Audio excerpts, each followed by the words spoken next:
Dari sisi logika saja kitab sucinya sudah tidak rasional. Ini menunjukkan bahwa penulisnya kelewat pintar alias sinting, dan seluruh yang mendengar turut menjadi sinting, termasuk saya dulu.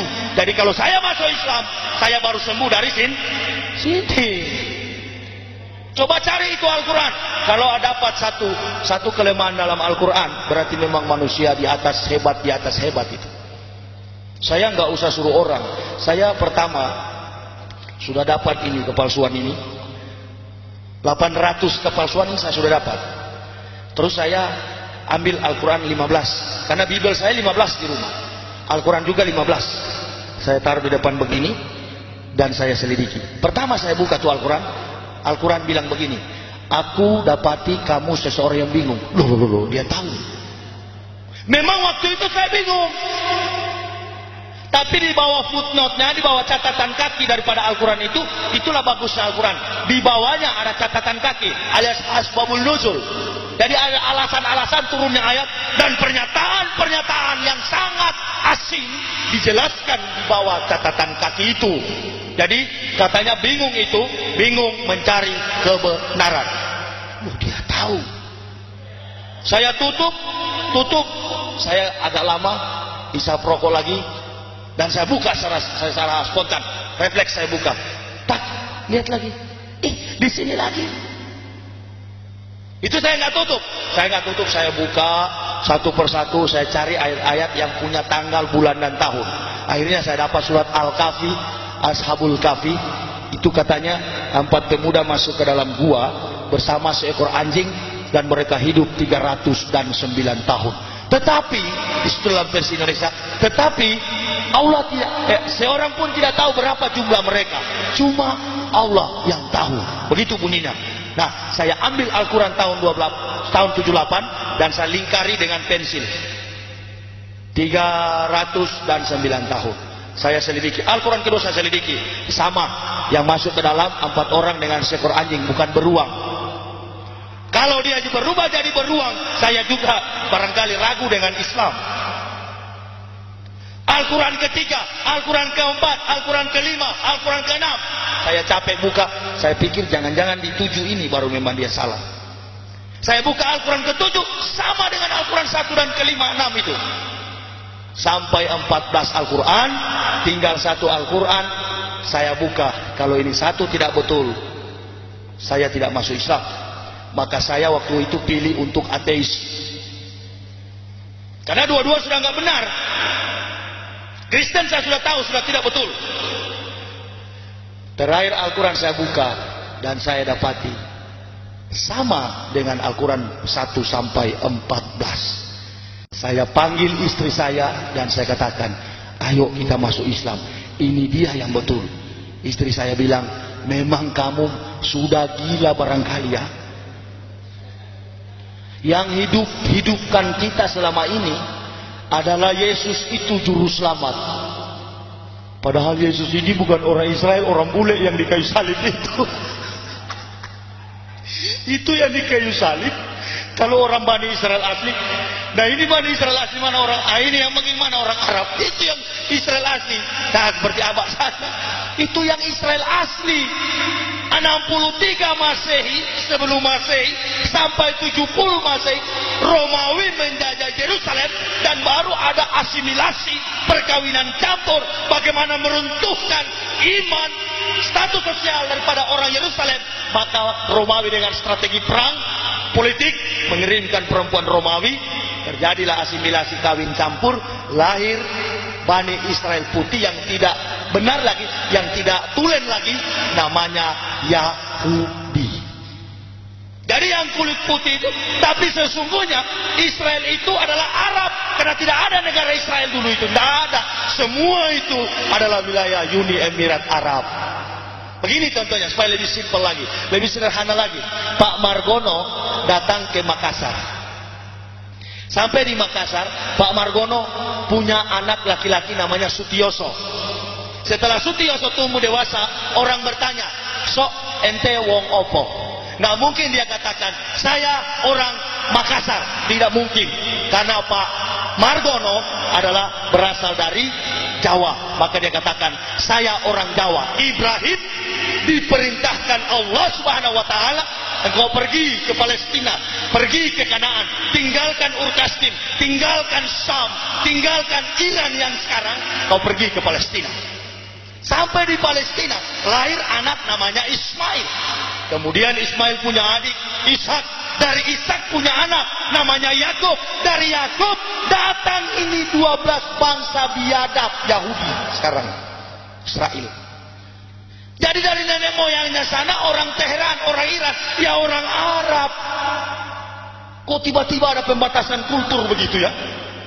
Bahkan dikatakan dalam Bible, katanya bahasa asli perjanjian baru, New Testament itu adalah bahasa Yunani. Dari mana ada nabi dari Yunani? Bahkan yang lebih parah, baru-baru di TV juga muncul nabi dari Indonesia, Ahmad Musadek.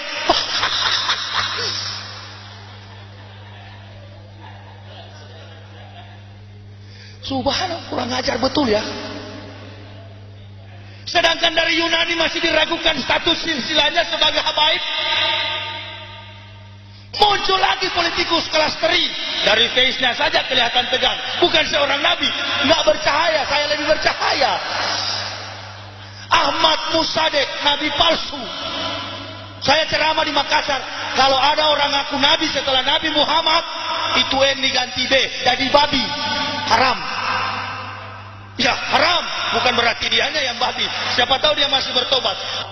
Berani sekali ya, berani. Isa sendiri jangankan pakai Al-Quran, pakai Bible, Old Testament, perjanjian lama, kitab Taurat dan para nabi sudah menubuatkan bahwa di kemudian hari akan tampil seorang nabi, penghibur, penolong di tengah-tengah kamu, yang kemudian namanya Ahmad bin Abdullah. Yahudi rubah karena bisikan Romawi. Jangan pakai itu. Bagaimana kita rekayasakan ini menjadi Ruach HaKodesi. Ruach HaKodesi diterjemahkan dalam Forensic Language London, The Bible International, di dalam kitab Bible International Amerika diganti dengan kalimat Holy Spirit. Dari Holy Spirit menipu orang Indonesia menjadi Roh Kudus. Perhatikan di dalam kitab suci Kristen saat ini yang mereka pakai, ada di dalam surat Yohanes 15 ayat 17. Di situ dikatakan Yesus menjanjikan penghibur. Di dalam ayat 17 dikatakan, maka aku menjanjikan kepada kamu akan datang di tengah-tengah kamu seorang penolong dan penghibur, yakni Roh Kudus. Mari kita kaji secara akal sehat. Dia bilang seorang, tetapi yang datang itu roh. Roh itu angin, sesuatu yang tidak natur, yang tidak alami, bukan berbentuk fisik secara antropomorfistis, nggak begitu. Jadi memang orang gila punya kitab, kenapa dipercaya saudara? Ya susahlah, memang ini orang Kristen sudah tertancap itu yang namanya dogmatika gereja. Nah kalau saya yakin hidayah itu memang dari Allah, tetapi hidayah tidaklah akan sampai kepada manusia kalau manusia sendiri tidak dengan perjuangan. Sudah itu dalam buku saya ini, Kebenaran Islam menurut mantan pendeta, seekor pun pendeta nggak bisa nantang nih buku. Karena mau nantang bagaimana buku ini? Memang betul.